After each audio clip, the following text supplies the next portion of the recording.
ताज्या घडामोडींसोबत अपडेट राहण्यासाठी वडार परिवर्तन न्यूज चॅनल सबस्क्राइब करा। बेल आयकॉन दाबायला विसरू नका, म्हणजे आमचे अपडेट्स तुमच्यापर्यंत पोहोचत राहतील।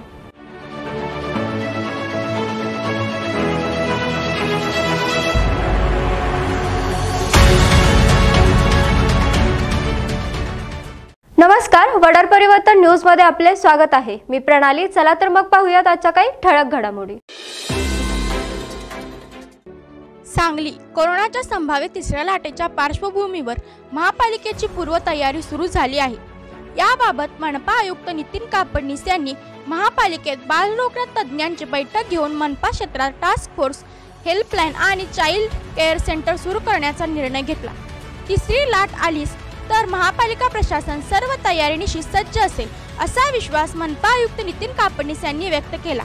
सांगली, मिरज आणि कुपवाड शहर महानगरपालिका क्षेत्रात कोरोनाच्या संभाव्य तिसऱ्या लाटेच्या पार्श्वभूमीवर महापालिका आयुक्त नितीन कापडनीस यांनी आयुक्त कार्यालयात मनपा क्षेत्रातील बालरोग तज्ज्ञांची बैठक आयोजित केली होती। या बैठकीस डॉक्टर शरद घाटगे, doctor Satish Ashtekar, Harshal Wagh, Pankaj Kupwade, doctor G A. Srinivas, doctor Sudhir Magdum, doctor Ujjwala Gawali, doctor Vasudha Joshi, doctor Suhas Bhave, doctor Vitthal Mali, doctor Amit Tagare आदी बालरोग तज्ज्ञ उपस्थित होते। या बैठकीत कोरोनाच्या संभाव्य तिसऱ्या लाटेबाबत चर्चा झाली। तसेच या तिसऱ्या लाटेत कशा पद्धतीने बालकांना याचा त्रास होऊ शकतो, यावर काळजी कशी घ्यावी, उपचाराच्या पद्धती कशा असतील याबाबत सविस्तर चर्चा झाली। तसेच तिसऱ्या लाटेला तोंड देण्यासाठी मनपा क्षेत्रात टास्क फोर्स स्थापन करण्याचा निर्णयही घेण्यात आला। तसेच कोरोना बाधित बालकांच्या पालकांसाठी हेल्पलाईन सुरू करण्याचा आणि परिस्थिती आलीच तर चाइल्ड कोविड केअर सेंटर सुरू करण्याचा निर्णय या बैठकीत घेण्यात आला। यावेळी मार्गदर्शन करताना मनपा आयुक्त कापडनीस म्हणाले की मनपा क्षेत्रात कोरोनाची तिसरी लाट आलीच तर आपली तयारी असली पाहिजे। या परिस्थितीचा सामना करण्यासाठी सर्व बालरोग तज्ज्ञ यांनी मनपाला सहकार्य करावे। जर कोरोनाच्या तिसऱ्या लाटेची परिस्थिती आलीच तर महापालिका प्रशासन सर्व तयारीनिशी सज्ज असेल असा विश्वासही मनपा आयुक्त नितीन कापडनीस यांनी यावेळी बोलताना व्यक्त केला। सांगली, मिरज आणि कुपवाड शहर महानगरपालिका सद्यस्थितीमध्ये कोरोनाच्या दुसऱ्या लाटेला सामोरं जात आहे। सद्यस्थितीमध्ये कोरोनाच्या दुसऱ्या लाटेमध्ये रुग्णसंख्या स्थिरावली असली तरी अजून या रुग्णसंख्येत घट दिसून येत नाही। मात्र त्याचबरोबर सद्यस्थितीमध्ये महानगरपालिका क्षेत्रामध्ये लहान बालकांमध्ये आणि विशेषतः 18 वर्षाच्या आतील मुलांमध्ये कोरोना होण्याच्या प्रमाणात थोडीशी वाढ झालेली दिसून येते आणि हा एक चिंतेचा विषय महानगरपालिका क्षेत्रासाठी होऊ शकतो। यासाठी आज महानगरपालिका क्षेत्रातील सर्व बालरोग तज्ज्ञांची विशेष बैठक महानगरपालिकेमध्ये बोलवण्यात आलेली होती। ह्या बैठकीचा मुख्य उद्देश हा होता की महानगरपालिका क्षेत्रामध्ये सद्यस्थितीमध्ये जर लहान बालकांमध्ये कोरोनाची संख्या वाढली, कोरोनाचा प्रादुर्भाव वाढला किंवा येणाऱ्या तिसऱ्या लाटेमध्ये जर लहान बालकांना मोठ्या प्रमाणात कोरोनाला सामोरं जावं लागलं तर महानगरपालिकेची परिपूर्ण तयारी असावी, हा या बैठकीमागचा उद्देश होता। आजच्या बैठकीमध्ये साधारणतः महानगरपालिका क्षेत्रातील बालरोग तज्ज्ञांसोबत लहान मुलांसाठी औषधं कोणती असावीत, त्यांना कोरोनाचा सामना करताना त्यांच्यासाठी इक्विपमेंट्स कोणती वेगळी असणं आवश्यक आहे याबाबत चर्चा झाली। महानगरपालिका क्षेत्रामध्ये एखादी लहान मुलांसाठी जम्बो फॅसिलिटी उभारण्याची आवश्यकता आहे का आणि उभारल्यास ती कशी चालवता येईल यासाठी सुद्धा आज चर्चा झाली। यासोबत एक चांगली टास्क फोर्स लहान मुलांना कोरोनाला सामोरं जाण्यासाठी तयार करण्याचा सुद्धा आज निर्णय झाला। या टास्क फोर्सच्या माध्यमातून महानगरपालिका स्तरावरचे वेगवेगळे डिसिजन्स याच्या माध्यमातून होतील।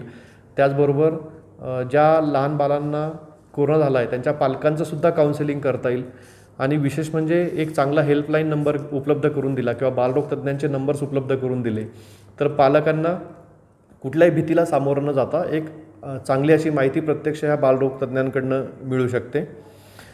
त्याचबरोबर लहान बालकांचं कोरोना पॉझिटिव्हिटी टेस्ट कशी करावी याबाबतही चर्चा झाली। महानगरपालिका क्षेत्रामधील जे बालरोग तज्ज्ञांचे सद्यस्थितीतील दवाखाने आहेत तर त्यांचंच पुढे डेडिकेटेड कोविड हॉस्पिटल किंवा डेडिकेटेड कोविड हेल्थ सेंटरमध्ये रूपांतर करण्याची वेळ आली तर त्यांनी काय पूर्वतयारी करावी याबाबतसुद्धा आज बैठकीमध्ये चर्चा झाली। यासोबत सगळ्यात महत्त्वाचा घटक म्हणजे याच्याबाबत अतिशय चांगली जनजागृती करणे आणि ह्या जनजागृतीसाठी ह्या बालरोग तज्ज्ञांनीच सहभागाची तयारी दर्शवलेली। ह्या आजच्या बैठकीमध्ये महानगरपालिका क्षेत्रामध्ये सद्यस्थितीत किंवा भविष्यातसुद्धा लहान मुलांमध्ये कोरोनाची संख्या वाढली तरी महानगरपालिका क्षेत्र त्या गोष्टीला सामोरं जाण्यासाठी यशस्वीपणे सामोरं जाण्यासाठी तयार राहील अशी खात्री आलेली आहे. आणि यासाठी महानगरपालिका प्रशासन आता पुढच्या तयारीला लागलेलं असून येणाऱ्या तिसऱ्या लाटेपूर्वी महानगरपालिका प्रशासन या सगळ्या गोष्टींसाठी सज्ज राहील.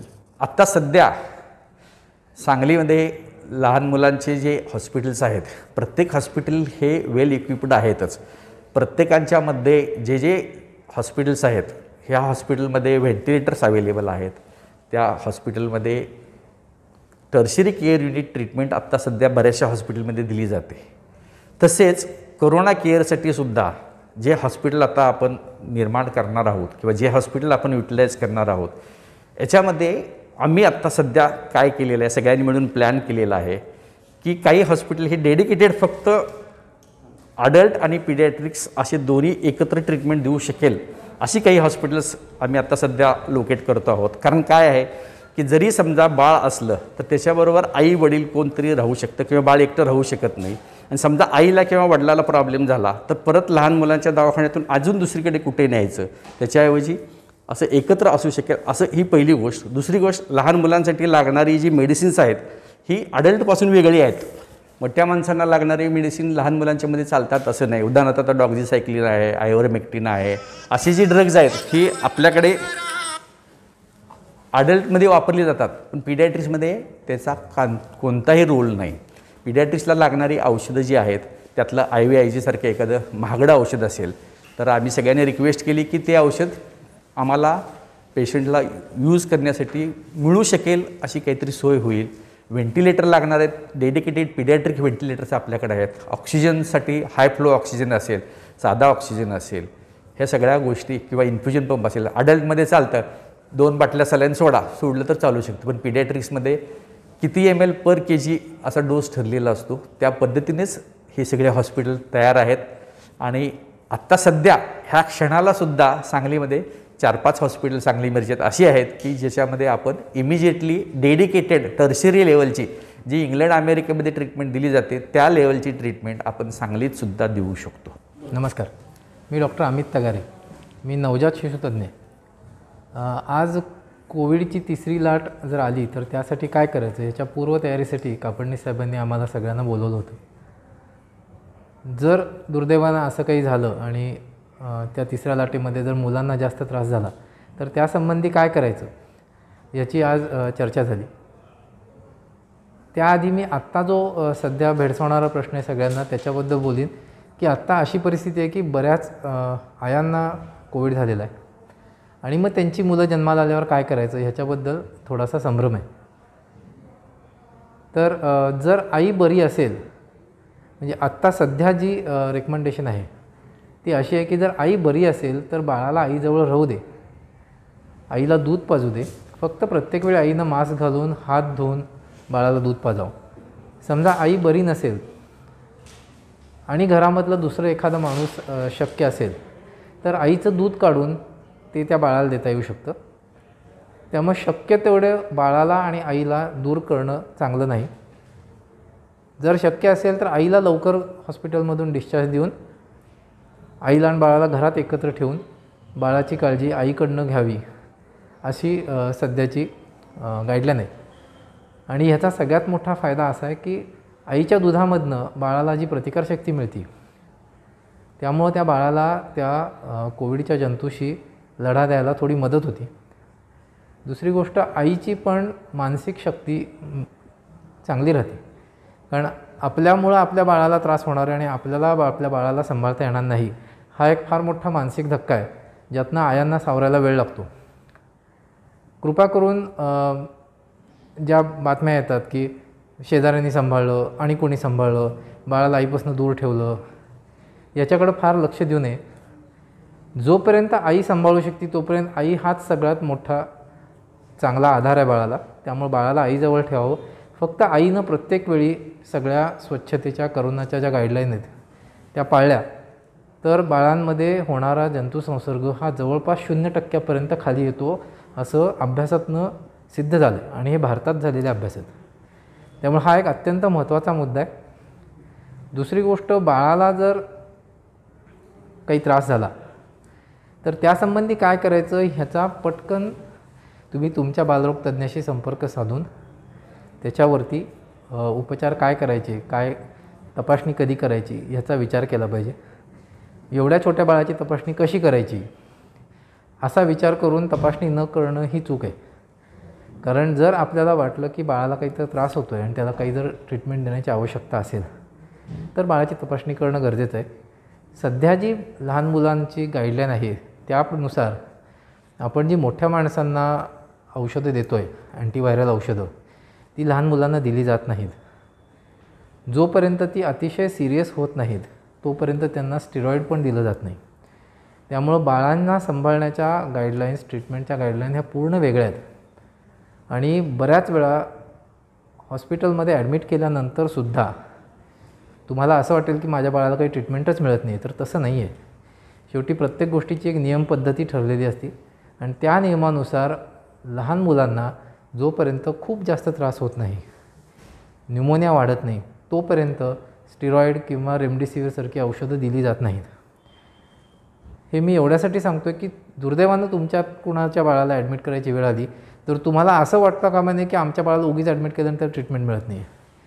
ट्रीटमेंट ही बाळाला व्यवस्थित ठेवण्यासाठी केली जाते आणि ज्याला आम्ही स्पेसिफिक ट्रीटमेंट म्हणतो, म्हणजे जसे अँटीव्हायरल असेल किंवा स्टेरॉईड असेल, ह्या गोष्टी गरज पडल्या तरच केल्या पाहिजेत.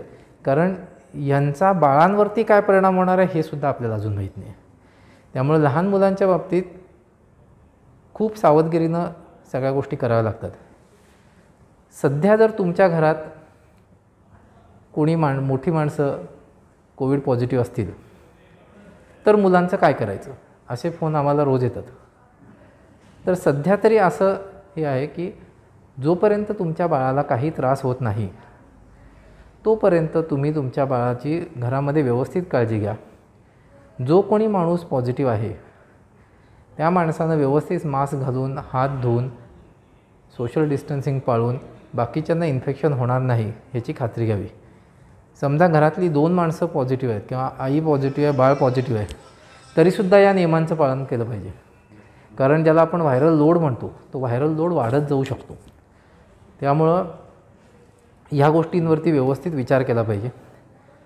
सध्या जे RT-PCR तपासणीचे CT स्कोअर येतात तर त्या CT स्कोअरमुळं एक मोठा गोंधळ निर्माण झाला आहे. तर सगळ्यात महत्त्वाची गोष्ट म्हणजे त्या CT स्कोअरमुळं तुम्हाला आजार वाढणार आहे आणि तुम्ही मरणार आहे का नाही मरणार आहे हे कळत नाही. CT स्कोअरमधनं फक्त एवढंच आपल्याला कळतं की तुमच्या संपर्कात येणाऱ्या माणसांना किती धोका आहे. त्यामुळं त्याचा विचार करून फार घाबरून जाण्यात काही अर्थ नाही. सध्याच्या परिस्थितीत जोपर्यंत बाळाला फक्त सर्दी, ताप इतपत त्रास आहे तोपर्यंत त्यांना घरातल्या घरात ट्रीटमेंट देता येऊ शकते. फक्त बाळावरती व्यवस्थित लक्ष ठेवायचं आहे, त्याचं सॅच्युरेशन बघायचं आहे आणि दिवसातून एकदा तुमच्या डॉक्टरांशी संपर्क साधा. शक्यतो व्हिडिओ कॉलिंग करा, म्हणजे डॉक्टरांना पण बाळ दिसतं. म्हणजे त्यात काही धोक्याच्या गोष्टी दिसल्या तर मग त्याला ॲडमिट करायचा सल्ला द्यायचा का नाही द्यायचा हे ठरवता येईल. अजून तरी आपल्याकडं लहान मुलांसाठी स्वतंत्र अशी व्यवस्था नाही, पण आज चर्चा झालेली आहे. गरज पडल्यास तशा प्रकारची व्यवस्था करण्यात येईल. आणि समुपदेशनासाठी म्हणून एक हेल्पलाईन निर्माण करण्याचा एक महत्त्वाचा मुद्दा आज चर्चेत आला होता. त्याचा सगळ्यात मोठा फायदा म्हणजे आत्ता जी भीतीची अवस्था पसरलेली आहे सगळीकडं, त्या भीतीला कमी करण्यासाठी ह्याचा उपयोग होईल. तुम्ही तुमच्या डॉक्टरांशी संपर्क साधू शकता, पण दुर्दैवानं तुम्हाला ते शक्य नाही झालं तर एक दिवसाचा एक ठराविक वेळ तुम्ही त्या लाईनला फोन केला तर कोणता ना कोणता तरी सांगली आणि मिरजेतला लहान मुलांचा डॉक्टर तुमच्याशी बोलू शकेल आणि मग तुम्हाला जे काही सल्ले हवेत ते तुम्हाला मिळतील. धन्यवाद. लहान मुलांमध्ये आजाराचं जे आजार ट्रीटमेंटचं जे तंत्र आहे ते पूर्ण वेगळं आहे.